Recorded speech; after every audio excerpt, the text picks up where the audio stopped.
Hello guys, welcome to Diksha's world. So guys, मैं जा रही हूँ जगन्नाथपुरी जी के दर्शन करने। जी हाँ, आपने सही सुना, जगन्नाथपुरी जी के दर्शन करने, जो कि 4 धाम में से एक धाम है। तो चलिए चलते हैं वहाँ के दर्शन करने। ये व्लॉग पूरा जगन्नाथ जी के ही दर्शन और पूरा वहाँ की कंप्लीट डिटेल्स पे होगा, तो इसे एंड तक ज़रूर।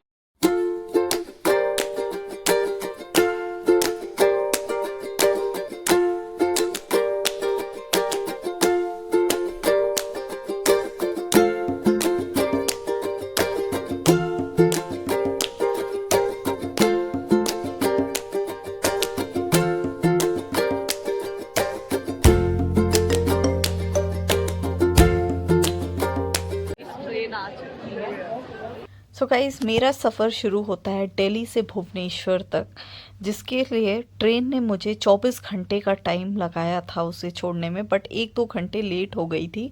तो ऑलमोस्ट 26 आवर्स लग गए थे मुझे दिल्ली टू भुवनेश्वर पहुंचने के लिए।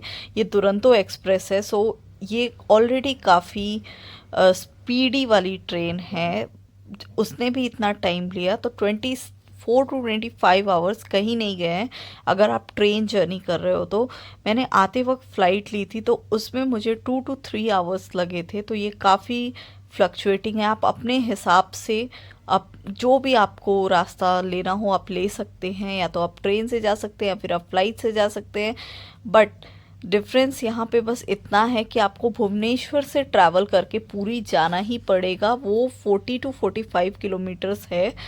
उसका रास्ता आपको बाय रोड ही कवर करना पड़ेगा, because there is no direct train और airplane facility to Puri directly. So guys, this is the day 2। Despite being 4 stoppages, train बहुत जगह आउटर पे रुक रही थी। इसकी वजह से हमें 2 घंटे लेट हुआ, but still after all the circumstances I reached Bhubaneswar.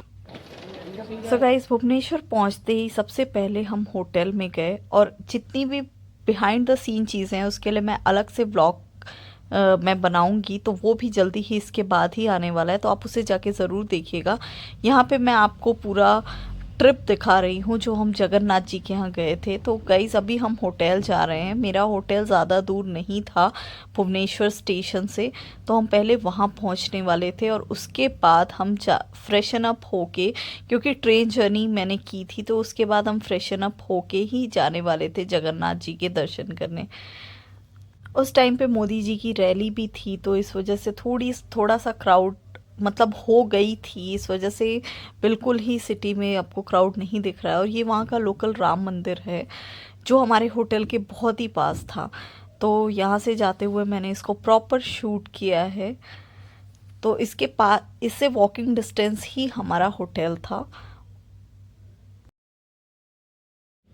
So guys, हम आ चुके थे अपने होटल, और इस होटल का डिस्क्रिप्शन मैं इसलिए आपको ज़्यादा दे रही हूँ क्योंकि ये सबसे अच्छा होटल था भुवनेश्वर स्टेशन से अराउंड 10 किलोमीटर्स की रेंज में। इस होटल का नाम लाइफ है, जो कि 5 स्टार चेन का होटल है ये।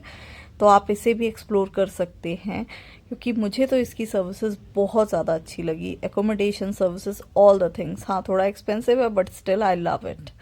तो गाइज़, इसके बाद मैं आपको इसके रूम्स वगैरह दिखाऊंगी, और उसके बाद हम चलेंगे जगन्नाथ जी के दर्शन करने। आई एम जस्ट इन, और ये है हमारा room.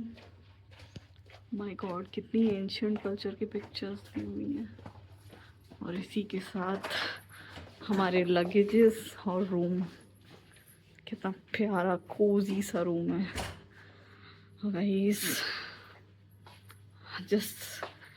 I just crave for the view. इससे पहले अभी मैं थोड़ा फ्रेश होके फिर लंच करूँगी, और उसके बाद ही हम किसी ट्रिप का और आगे का प्लान करेंगे।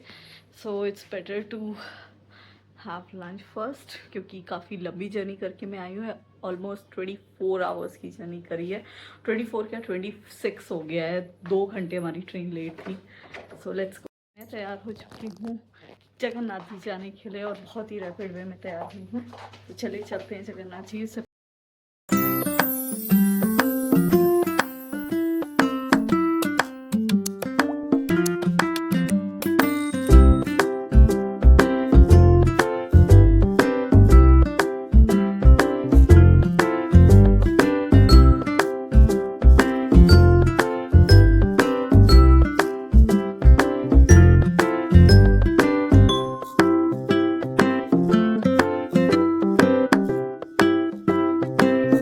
my thali and look at this one. Oh my god, कितनी अच्छी pastries है, but we are in hurry so we can take only few.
So guys, अब हमें यहाँ से दिख गई थी पहली झलक, यानी कि जगन्नाथ जी का जो द्वार है वो दिख गया था, जो कि मैं आपको दिखा रही हूँ। ये द्वार सबसे पहला इंडिकेशन है कि आप पहुँच ही चुके हो, जगन्नाथ जी के एंट्रेंस पे आप आ चुके हो। और ये हम गलियां क्रॉस कर रहे थे और मंदिर अब बहुत पास आने वाला था। और यहाँ पे पार्किंग की फैसिलिटीज़ भी अवेलेबल हैं, तो कोई भी अगर अपनी व्हीकल से भी आ रहा है तो। और फिर हमने ये गाड़ी को पिकअप किया जो कि पार्किंग में ही हमें मिली, और फिर यहाँ से हमें कुछ ऑफिसर्स जो यहाँ के लोकल थे वो हमें लेके गए थे दर्शन करने के लिए। सो गाइस, मैं जितना क्रेडिट दूँ उतना कम है इन ऑफिसर्स को, क्योंकि इन्होंने हमारे दर्शन बहुत ज़्यादा अच्छे से कराए थे, बहुत ज़्यादा अच्छे से। क्योंकि इतनी भीड़ में इतने अच्छे दर्शन होना इज़ नॉट अ मतलब joke, it's not a joke. तो सीरियसली मैं बताऊँ, इतने अच्छे दर्शन इन्होंने कराए थे मुझे कि मैं उसको वर्ड्स में डिस्क्राइब नहीं कर सकती हूँ। क्योंकि बहुत ज़्यादा, अभी कार्तिक मास ख़त्म ही हुआ था तब हम पहुँचे थे, बट भीड़ यहाँ पे आपको 24 घंटे मिलती है और 12 महीने यहाँ पे आपको भीड़ मिलेगी। और ये रहा मंदिर दर्शन, मंदिर की पहली झलक। और अंदर मोबाइल अलाउड नहीं होता है, तो यहाँ पे सारे काउंटर्स पे, या हमने काउंटर्स पे हमें नहीं जाना पड़ा, हमने मोबाइल इन्हीं ऑफिसर्स को दे दिए थे, इस वजह से हमें दिक्कत नहीं हुई थी काउंटर्स पे जाने की। बट ये वो जगह है जहाँ पे जगन्नाथ जी होली खेला करते हैं, तो इनके लिए एक अलग से प्लेटफॉर्म बनाया गया है। बट जब भी आप यहाँ पे आए तो आप अपने माइंड में ये मेकअप ज़रूर करके आइएगा कि आपको भीड़ यहाँ 24 घंटे मिलती है और 12 महीने मिलती है। तो गाइस, जिस रास्ते से हम अभी चल रहे हैं इसी रास्ते से ही जगन्नाथ यात्रा भी निकलती है। जगन्नाथ यात्रा पूरा इस रास्ते को कवर करते हुए पूरे शहर को ही कवर कर लेती है। बहुत ही ज़्यादा अद्भुत दर्शन हुए हैं, और कार्तिक ख़त्म हुआ था इस वजह से भीड़ थोड़ी कम है, पर दर्शन बहुत ज़्यादा अद्भुत हुए हैं। सो गाइस, क्या बताऊँ, वर्ड्स नहीं है मेरे पास, बट अच्छा लग रहा है यहाँ आके, बहुत ज़्यादा अच्छा लग रहा है। और हमारे जगन्नाथ जी के दर्शन होने के बाद भी हम यहाँ थोड़ी देर के लिए बैठे थे, क्योंकि हमें यहाँ बहुत अच्छा लग रहा था। अंदर बिल्कुल भी कैमरास अलाउड नहीं होते हैं, इस वजह से यहाँ से ही दर्शन कर लीजिए आप। जय जगन्नाथ। आप देख सकते हैं हर सुविधा यहाँ पे अवेलेबल है, और सबसे बड़ी सुविधा तो ये है कि आप जगन्नाथ जी के दर्शन कर सकते हैं।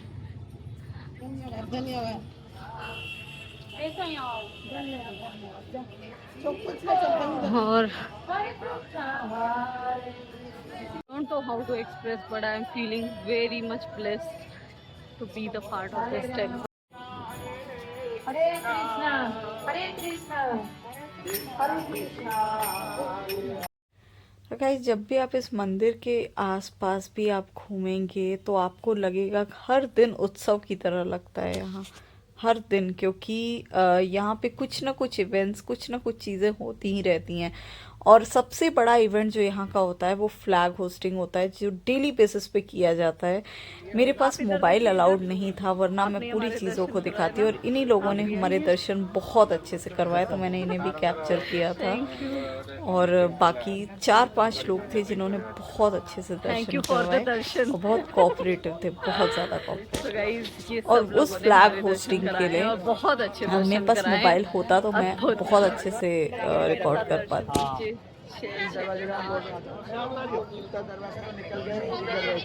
अभी हम दटांग दरवाजे को ओर जाएंगे, उसके बाद सिंह का दरवाजा, वहाँ से हम मेन रोड। यहाँ पे 4 दरवाजे हैं, जिसमें से दक्षिण द्वार है, जिसे राजाओं का दरवाजा भी कहा जाता है। और माना जाता है यहाँ से ही राजा प्रवेश लेते हैं। जगन्नाथ।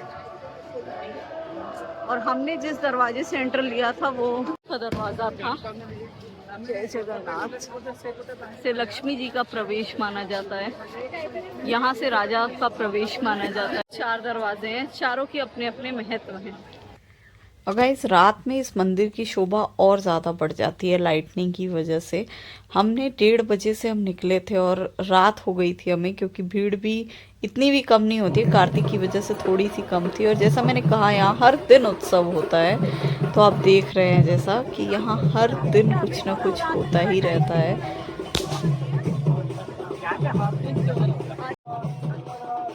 जैसा मैंने आपको बताया था कि दक्षिण द्वार राजा का द्वार होता है, तो आप सबके दिमाग में आ रहा होगा कि अभी भी यहाँ पे राजा का शासन है। तो हाँ, जो जगन्नाथ जी के जो मेन पुजारी होते हैं वो ही यहाँ के राजा कहलाते हैं, जिनका महल जगन्नाथ जी के मंदिर से थोड़ा वॉकिंग डिस्टेंस पे ही है। तो उन्हें ही राजा का दर्जा आज भी दिया जाता है। और उनके साथ जो बाकी के पुजारी होते हैं वो सैनिक होते हैं। हर दिन त्योहार है, हर दिन। बहुत अच्छा लगा मुझे देख के। हमारी ये गाड़ी जा रही है, क्योंकि मंदिर में वैसी गाड़ियाँ अलाउड नहीं है, पुलिस की गाड़ी है और ये हमारी है।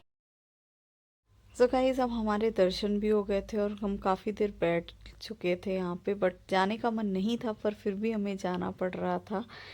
तो अब जाते हुए हमें, जैसा मैंने आपको बताया था, रानी का महल, राजा का महल और राजा रानी के लिए एक अलग से शॉपिंग का स्टोर भी है। और वो ये स्टोर आपको दिख रहा है, वो राजा रानी का शॉपिंग स्टोर है। तो ये हर चीज़ें उनकी अलग अलग हैं। तो ये वॉकिंग डिस्टेंस पे है और ये वो गलियां हैं जहाँ से जगन्नाथ की यात्रा निकलती है। सो आप देख रहे हैं यहाँ पे बैरिकेटिंग कार्तिक की वजह से की गई है और यही हमें सारा बता रहे हैं। और ये रोड बहुत ज़्यादा चौड़ी है, तभी जाके यहाँ पे जगन्नाथ यात्रा निकल सकती है। सबसे बड़ा मार्केट है हमारे यहाँ का है सबसे बड़ा वाला ये पूरा एंटर रोड जो है 3 किलोमीटर का, ये 3 किलोमीटर में आपका मार्केट ऐसा है। एक रास्ता ऐसा है, आपका जितना भी चिंता हो सही कह रहे हैं आप। घर से तो बहुत चीजें सोच के आता है इंसान, लेकिन यहाँ पे आके पहुंचे। भगवान जी का खाने के लिए ही धाम है, हाँ। इसीलिए हमारे जितने भी लोग पूरी का होते हैं सब खाने के लिए बहुत अहमियत रखते हैं। So guys, I must tell you, जो जगन्नाथ जी का प्रसाद था खाने से मुझे याद आ गया, वो वर्ल्ड का बेस्ट खाना मैं उसे कह सकती हूँ। मतलब मैं बता नहीं सकती, वो नॉर्मल तो नहीं था, दाल चावल और बहुत सारी चीज़ें उसमें, चने की वो खिचड़ी टाइप की थी, बट बहुत अच्छा खाना था। तो मैंने उससे कुछ लिया भी है। और वहाँ पे प्रसाद जो मिलते हैं, आपको साल भर के लिए भी प्रसाद मिल जाता है, सूखा प्रसाद जिसे कहते हैं, जो आप खा सकते हो। और वहाँ का खाना जो आपको एट अ टाइम मिलता है, उससे बेस्ट तो कुछ भी नहीं होता है। मतलब मैं वर्ड्स में भी नहीं डिस्क्राइब कर सकती, उससे अच्छा खाना ही नहीं हो सकता है। और अब इसके साथ हम पहुँच चुके थे अपने पार्किंग एरिया में। सो गाइज़, यहाँ आके हमें याद आया कि हमने वहाँ पे शंख नहीं लिया था, बट सबसे अच्छी अपॉर्चुनिटी अभी हमें जाना था एक लक्ष्मी जी का जो समुद्र है, वहाँ के दर्शन करने के बाद ही आपकी जगन्नाथ जी की यात्रा पूरी मानी जाती है, तो हमने वहाँ से शंख लिया। जब भी आप उड़ीसा जा रहे हो तो आपको स्पेशली समुद्र वाली जगह तो आपको शंख ज़रूर लेना चाहिए, जैसा हमने भी लिया था। सो गाइस, आप अगर वहाँ नहीं ले पाए हो तो यहाँ भी आप आके ले सकते हो। और ये हमारी गाड़ी भी वहाँ लगी हुई थी। और अब हमें जो डिस्टेंस कवर करना था वो पूरी से भुवनेश्वर का करना था, जहाँ हमारा होटल था। सो गाइस, जैसे ही मैं इन रास्तों पे चल रही थी तो जैसा इन्होंने कहा था कि ये इन रास्तों पे जहाँ से जगन्नाथ जी की यात्रा निकलती है, आप सब कुछ भूल जाते हो कि एक अलग से आपकी दुनिया भी चल रही होती है, आप सिर्फ इसी प्रेजेंट में रहते हो। ये थोड़ा सा मतलब ये वहाँ का मैजिक है, मतलब बहुत बड़ा मैजिक है, जो आप भगवान का चमत्कार भी कह सकते हो इसे, कि आप सब कुछ भूल जाते हो कि आपकी आफ्टर माइंड क्या चल रहा है, प्रेजेंट में ही सिर्फ रहते हो। तो वो बहुत बड़ी चीज़ है मतलब इस यात्रा की, जो जगन्नाथ जी की यात्रा है। और सबसे बड़ी बात ये है कि ये यात्रा निकाली ही इसलिए जाती है ताकि सभी दर्शन कर सके। मंदिर में सिर्फ सनातनी ही अलाउड हैं, सिर्फ हिंदू धर्म वाले ही अलाउड हैं, बट जगन्नाथ जी को मानने वाले हर धर्म में हर जगह लोग हैं। इस वजह से ये यात्रा निकाली जाती है। सो गाइस, पुरी से भुवनेश्वर जाते वक्त ही जगन्नाथ जी के दर्शन के बाद जब आप जा रहे होते हो तो बीच में ही आपको समुद्र मिलता है, जो कि लक्ष्मी जी का समुद्र है और जिसके दर्शन के बिना हमारी यात्रा पूरी नहीं मानी जाती है। सो इस वजह से हम वहाँ पे रुके, क्योंकि हमें दर्शन करना था। और ये नॉर्मल बीच की तरह ही है, बट इनके इनकी इसकी धार्मिक मान्यताएं बहुत है। जैसा अब मैं आपको दिखा रही हूँ, ये बिल्कुल नॉर्मल बीच की तरह है, एकदम सैंड भी है, सब कुछ है, बट इसकी धार्मिक मान्यता बहुत ज़्यादा है। इवन जितने भी पुरी में बीच है उनकी धार्मिक मान्यता बहुत ज़्यादा है। अच्छा लग रहा है मुझे, पैरों में ठंडे ठंडे से एकदम बहुत ज़्यादा अच्छा लग रहा है। सो चलिए अब चलते हैं। और अब मैंने 26 आवर्स की जर्नी की, उसके बाद दर्शन करें, और अब मैं एग्जॉस्ट हो चुकी हूँ, क्योंकि दर्शन के टाइम पे तो मैं इंथुजियास्टिक थी, बट अब एग्जॉस्ट हो चुकी हूँ। अच्छी वेव्स दिखाई दे रही हैं यहाँ से, तो माय गॉड, मैं आपको आगे देख रहे हैं, ये वेव्स है, इतनी ज़्यादा अच्छी वेव्स है। तो गाइस, हम अब जाने वाले हैं। इन्होंने ये बता दिया है कि ये लक्ष्मी माँ का समुद्र है, तो इसीलिए हम बहुत इंथुसियास्टिक वे में जा रहे हैं। तो गाइस, ये देखिए कितनी अच्छी लहरें आ रही हैं, ओह माय गॉड।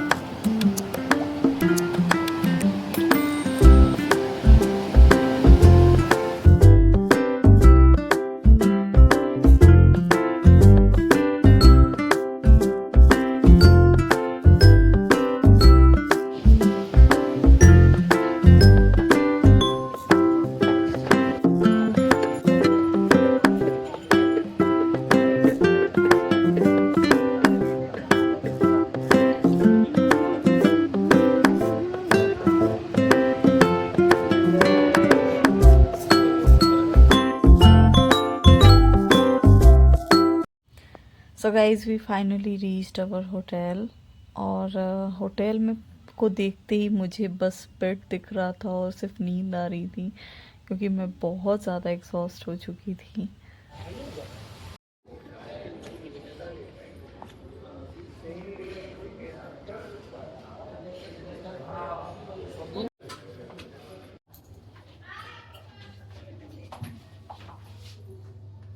अब हम जल्दी फटाफट चेंज करके जाएंगे डिनर करने।